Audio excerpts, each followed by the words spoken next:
Hello guys! Hello Scorpio! Welcome dito sa aking channel. Kapalaran 888 Scorpio. This is general reading. Tingnan natin kung anong messages, vibration, gabay, energy para sa lahat.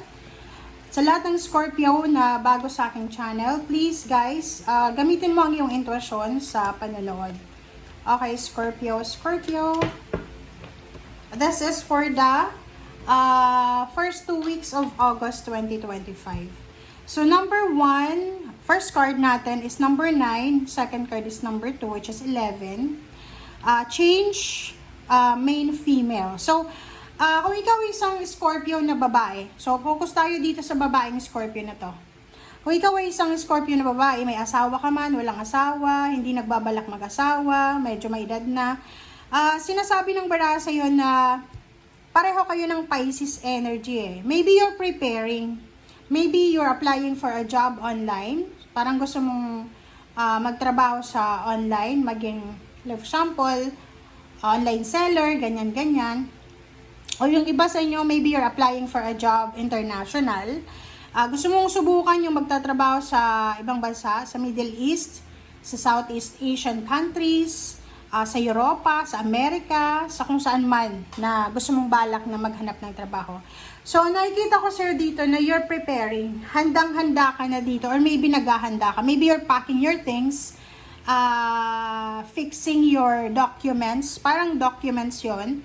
Or maybe bumili ka na ng plane ticket or maybe bumili ka na ng bus ticket or kung ano man siya na transportation na posibleng gagamitin mo sa pagta-travel or sa pag-move na to.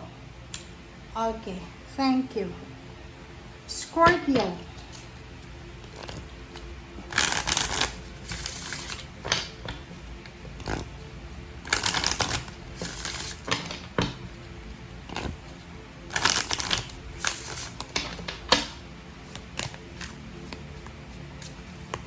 Okay, kumuha tayo dito ng 2 cards, Scorpio. Okay, full moon, completion, and celebration. Wow! Congratulations!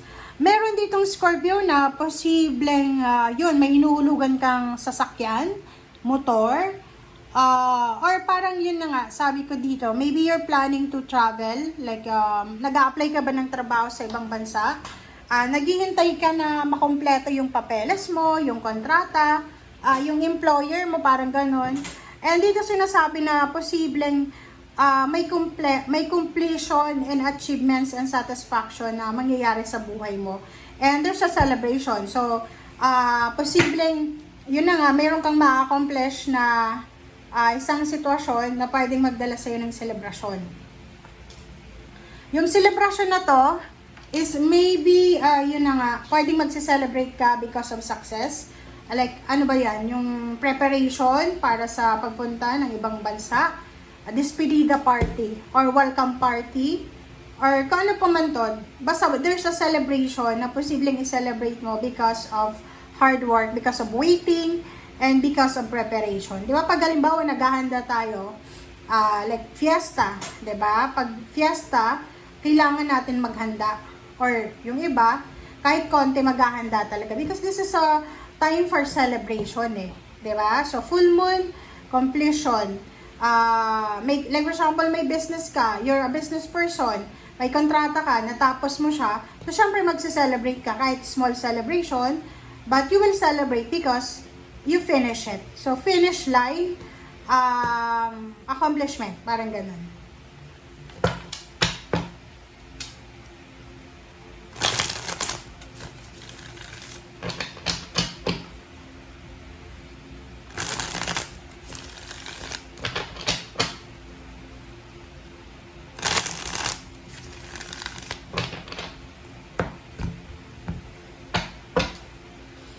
Okay, first card natin is the Sun. So, the Sun is celebration. So, it's confirmation talaga. The Lovers. OMG. 7 of Cups. And 9 of Swords. And sa ilalim mo dito is Temperance. Wow. So, parang nakikita ko sir dito, sa Scorpio, sorry. Scorpio, sinasabi ng bara sa'yo dito na because of your temperance, because of your patience, lahat ng mga minamanifest mo ay makukuha mo. Parang ganon. Sinasabi ng barahan na kung hindi tayo magiging mapasensya, walang mangyayari sa buhay natin. Ganon naman talaga eh. Like kahit nga sa relationship, kung wala kang pasensya, pwede kayong mag-away ng isang napakalaking away and then maghihiwalay na kayo eh. Diba? So, dito sinasabi ng baraha na isang napakasaya, celebratory energy to because you completed. So, like for example, tapos ka na ng pag-aaral, tapos ka na, like, celebration because of your first day of being retired, di ba? So, the lovers, sinasabi ng barahan na mayroong, like for example, yun, isang babae na Scorpio na ang tagal niya ng planong magpakasal. So, pwedeng eto na yung tamang panahon para sa pagpaplano ng pagpapakasal, preparation. Maybe yung iba sakal na sa relationship, ang tagal niya ng pinapangarap yung paghihiwalay and then at last matatapos na. Seven of Cups, Nine of Swords, sinasabi ng baraha na the universe will give you several choices. The universe will give you several options para ma-resolve na yung mga pinoproblema mo gabi-gabi. 'Di ba? Like for example, common yan sa atin na pag may mga iniisip, especially yung Scorpio is water sign siya, emotional. So, pag mayroon siyang problema, isip siya ng isip, hindi siya makatulog sa gabi. So, dito sinasabi ng barahan na the universe and the heaven will give you the choices and option para ma-resolve mo na yan ng mga problema na nangyayari sa buhay mo. Okay. Okay, next card is Knight of Wands. Wow, ang daming knights. Okay, 8 of Cups. Okay. So, nakikita ko dito, Scorpio, na yon. It's either new relationship, kasi may good news dito ang darating eh. Maybe you will receive a letter of confirmation from the job na ina-applyan mo, from the company na ina-applyan mo, or maybe you will receive an exciting love offer, international. So, maybe if you're single Scorpio, pwedeng makatanggap ka ng wedding proposal from someone na nasa malayong lugar. Maybe iba yung lahi niya, or maybe Pilipino siya na nakatira sa ibang bansa. Three of Wands, Strength. Oh, yung iba sa inyo dyan na naghihintay, maybe you're waiting for contract signing, waiting for like option and choices. Sinasabi ng baraha sa'yo na you need to be patient. Kasi yung Three of Wands dito, yung parang ang tagal-tagal mo nang naghihintay eh. Yung parang pagod ka na sa paghihintay, pero until na wala pa rin. So, yung the strength dito, sinasabi na if meron tayong hinihintay, di ba, kung may hinihintay tayo, dun masusubok talaga kung gaano tayo kalakas, lalo na sa pasensya eh. Kasi minsan, sa sobrang paghihintay, nagiging aburido yung mga tao, nagiging confused, magagalitin.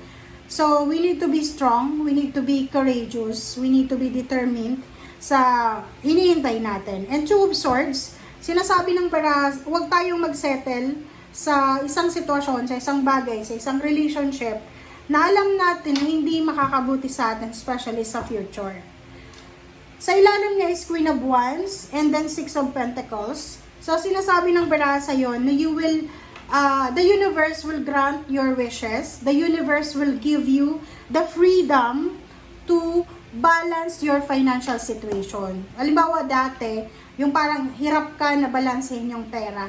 Pero ngayon, starting August 1, Scorpio, bibigyan ka ng pagkakataon ng universe, ng langit, na mabalanse yung mga biyaya na para sa'yo. So, like for example, dati parang walang tumutulong sa'yo.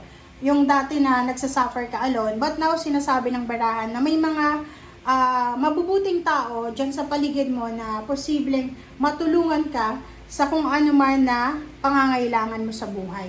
Okay? Especially doon sa, halimbawa yung parang gusto mo talagang makapagtrabaho sa ibang bansa. May mga tao dyan sa paligid mo na willing sila na tulungan ka if you need money, if you need assistance, if you need help, parang ganon.